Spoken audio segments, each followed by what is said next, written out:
Crispy চটপটা corn বাড়িতেই বানিয়ে ফেলবে খুব ইজিলি। চলো রেসিপিটা দেখে নিই। প্রথমেই একটা প্যানে আমি দিয়ে দিচ্ছি জল, সাথে একটু নুন, আর তারপর দিয়ে দিলাম হচ্ছে কর্নগুলোকে। ওটা বয়েল হয়ে গেলে ছেঁকে নেব। নিয়ে নেবো একটা বাটি, তার মধ্যে দিয়ে দেবো হচ্ছে ছাকা কর্নগুলো, এবং তারপর দেবো কিছু মশলা যেমন গোলমরিচ গুঁড়ো, লঙ্কার গুঁড়ো, একটুখানি নুন স্বাদ মতো, আর একটু জিরে গুঁড়ো, আর একটু চাট মশলা।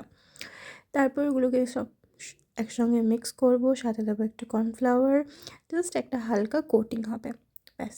তারপর সব একসঙ্গে মিক্স করে গরম তেলে ফ্রাই করব। জাস্ট কয়েক মিনিটের ব্যাপার ফ্রাই করতে, তবে হ্যাঁ একটু সাবধানে করবে, কারণ কিছু কিছু কর্ন কিন্তু ফেটেও যেতে পারে, তাই আগের থেকে সাবধান করে দিলাম। তারপর একটুখানি তেল দিয়ে তার মধ্যে রসুন, তারপর একটু পেঁয়াজ কুচি, পেঁয়াজটা হালকা ভাজা ভাজা হয়ে গেলে দিয়ে দেবো হচ্ছে একটু ক্যাপসিকাম কুচি।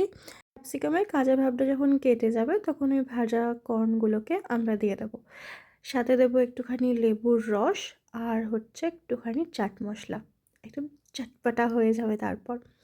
এরপর সব কটাকে একসঙ্গে মিক্স করে বেশিক্ষণ আর গ্যাসে রাখবো না, নামিয়ে দেবো এবং গরম গরম সার্ভ করো চটপটা এই ক্রিসপি কর্নটা। ভীষণ টেস্টি হয়, অবশ্যই একবার ট্রাই করো।